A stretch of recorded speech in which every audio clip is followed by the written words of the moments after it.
Another guy that I think deserves some credit for the fact that the Rams have been able to pull off this balancing act where they've got high-priced starters that chew up a lot of the cap, so they're backfilled when needed with guys who are young and inexperienced and maybe not nearly as good as they need to be. Reggie Scott, the trainer, because we don't have that rash of injuries. No doubt. Where down goes this guy, down goes that guy, down goes that guy. Oh, crap, the Rams are dealing with what we see so many other teams deal with. And I always have that little blip ready to land on a radar screen when a team has too many injuries. Is it bad luck or is there something going on? Yes, right. With flexibility, strength, their techniques, their diet, whatever, because we see it all the time. Guys get pretzeled up in all sorts of weird formations of their bodies, and they pop right up and they're fine. And it's amazing when you see it happen. But at some level, that is a product of sound, cutting-edge, effective strength, nutrition, flexibility, training of those players. 100%. I think that's really one of the keys to their football team, and that's where you're saying it right. The training staff, the weight room, the weight staff, that group there, and then I think their correlation or talk with McVay, again, the communication we talk about a lot with the Rams, I think is kind of special there, to where yes, they seem to, when they do have injured players, they don't rush them back. They seem to always kind of find the right way to get them back on the football field.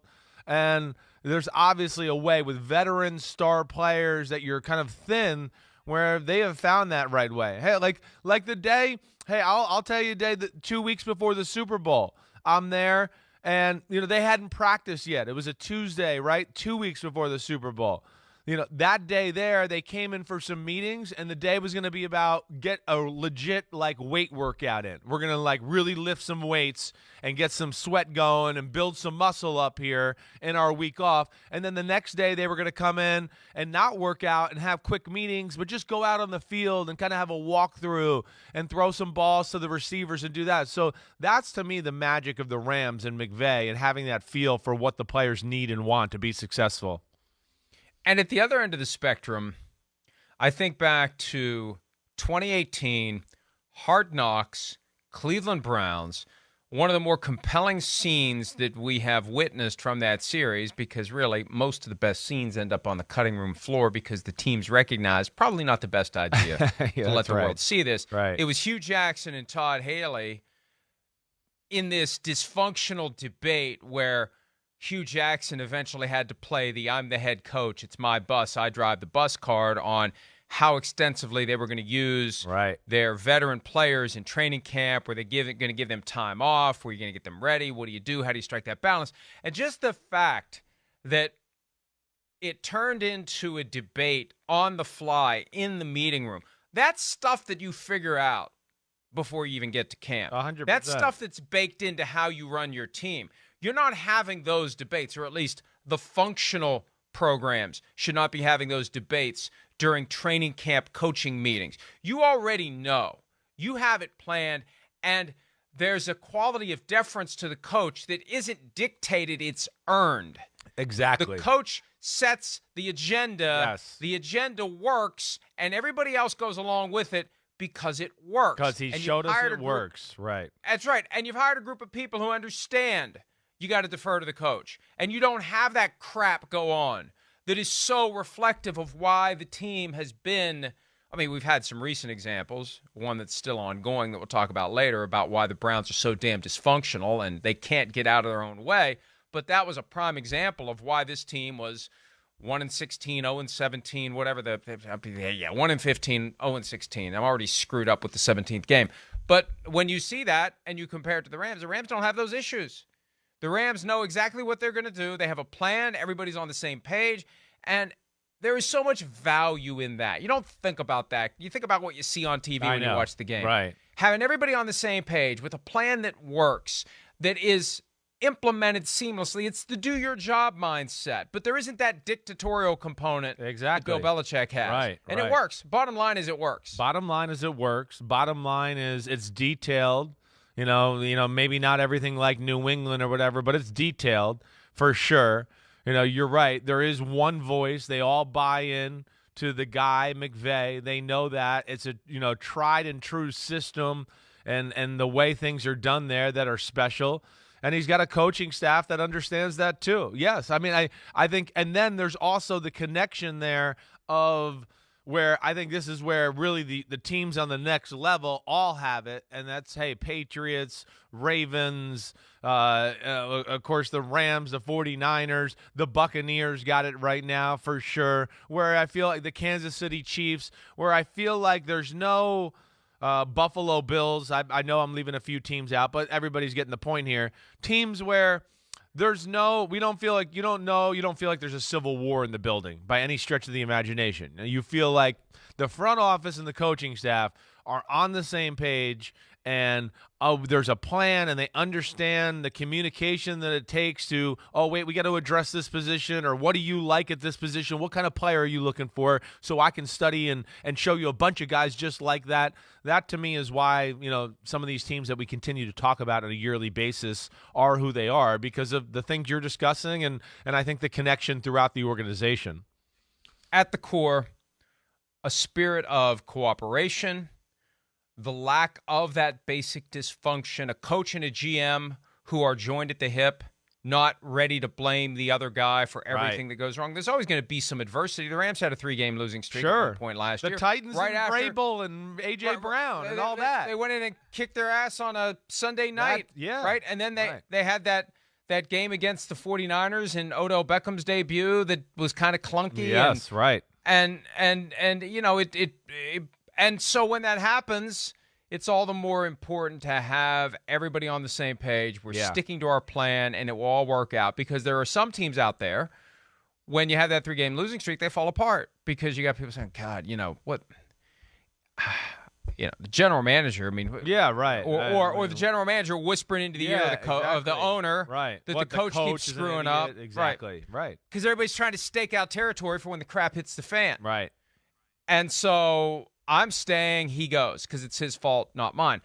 You don't have that with the best teams. And that's why there are people in the league, and we've talked about this before, I believe, who are convinced there are only 10 teams at any given time you have to worry about. Yeah, right. The others are just there. Right. There are 10 teams, and it changes. It changes, and there are teams that enter and teams that exit, but there are a nucleus of teams that know what the hell they're doing, and everybody else is just acting like they know what they're doing. Agreed. And also, I think added on top of that, of the knowledge and actually know what they're doing, I think the other phase of that, and we've discussed this too, is there's only a few teams to me that really, all at the end of the day, push it all in the middle of the pile and go, we're going for it. This year, everything, here we go. We expect Super Bowl.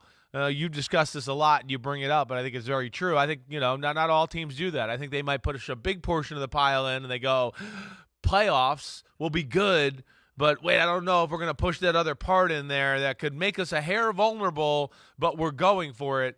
I think those are few and far between, and I think the teams we're discussing are the ones that are kind of all in right now because they have all the pieces of the formula, and then of course the players to match it to be able to go, all right, let's do it, let's make that extra move, or let's do this right here because the time is now.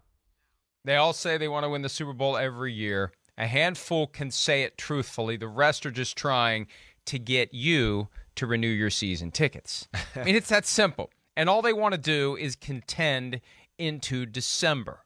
Let's stay in contention. That's why there was no pushback from anyone. When they expanded the playoff field to 14, nobody complained at all because you stay in contention even longer when there are more seats at the postseason table. Remember, we were at the scouting combine that year, and we were asking the coaches about it, and they all loved it. They were all in favor. We were all like, why? I mean, why? I mean, yes. Yeah, that's the ultimate litmus test. Did you make the playoffs to determine whether or not your job is safe? Not many coaches who make the playoffs get fired. It's happened, but not many do because that's your pass-fail. Did you make the playoffs? Well, the more playoff spots available, then I got a better chance to save my job. And those are just some of the organizational and human issues that drive these teams. And there are some teams that have it figured out, and most teams, frankly, do not. And that's what makes it hard for the fans of those teams, because until you get a new owner, it's not going to change. And look, the Broncos fans have to be thrilled. Now, they don't know what they're going to get I know I'm deviating, but I will get back to the point here, but I just want to say this. The Broncos fans have been dealing with, since winning Super Bowl 50, which I think is the aberration, because it was Peyton Manning fueled. Once Peyton Manning was gone, look where they were. Why were they there? They haven't had an owner. John Elway managed. The best thing he did as the head of football operations in Denver was to get Peyton Manning to come to town. Because once he was there, that was basically like having the owner. You got the sheriff. So as long as he's there, you're going to be good. He's a guy that can make a team move from the category of they don't know what the hell they're doing into consistent contender. Once he's gone, it's been 5-6 years of they don't know what the hell they're doing. Yeah. Because they didn't have an owner. Now they have a new owner, and we'll see what happens. But that's where it all starts. That's why I'm making that point. Yeah, so, I think you're right. Say what you will about Stan Kroenke as a man of integrity for what he did to the folks in St. Louis. The guy is willing to cut the checks. Moves, no doubt. The guy is willing to borrow from his super yacht maintenance fund to take care of his most prized assets on his football team. Not every owner does that, even though there are plenty of other owners that have more than enough money to do it if they wanted to. No, you're right. Not every owner can do that. Not every owner, one of the things, I think the things that's a little bit of the dirty little quiet secret of the NFL is not every owner has the cash on hand to throw out some of these contracts, on a one-year basis, or this money's guaranteed for this year with 4 other players, and holy crap, we got $110 million guaranteed between 3 guys this year that I got to pay them cold hard cash, or the signing bonuses that go with it. That's the other part that plays into this for sure. But I think you're right, Mike. I mean, it does start with the owner. And I think with some of the teams that we mentioned there and the teams that we talked about that are kind of the mainstays right now in the NFL, I think they all got that in common too. And you're right. And for the most part, to that and to another point you make, owners that seem to be around, not like always gone. Not that they're there every day, but they're hovering around the franchise. Not like live in Manhattan when their team's in Miami. Exactly. That's what I mean. They're around. Not that they're there every day, but their presence is felt. They might walk in today. We don't know, whatever. To me, there's definitely value in that as well. Hi, I'm Mike Tirico, and thanks for watching. Make sure to hit subscribe for the latest news and highlights from NBC Sports.